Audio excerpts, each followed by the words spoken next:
बुखार भइल बा राजा तोरे बिना मेरा बुखार भइल बा राजा तोरे बिना मेरा सासू कहाँ है बहू खाना बनाए दा जितनी कहाँ है छोटी झाड़ू लगाए दा जितनी कहाँ है छोटी झाड़ू लगाए दा ते झगड़ा मचावेली छोटकी ननदिया बुखार भइल बा राजा तोरे बिना हमरा बुखार भइल बा राजा तोरे बिना हमरा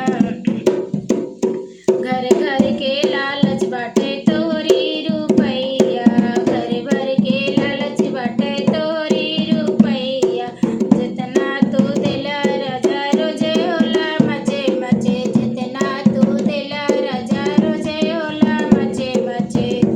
ओरे केहू ना फोन करे हमरे अलावा बुखार भइल बा राजा तोरे बिना हमरा बुखार भइल बा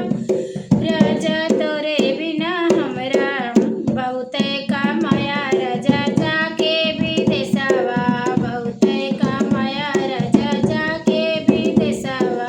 चले आवा सैया हो अपने तू देशवा चले आवा सैया तू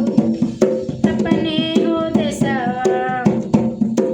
अरे सब सखिया ताना मारे कब हुई है लड़का बुखार भइल बा राजा तोरे बिना हमका बुखार भइल बा राजा तोरे बिना हमका सब सखी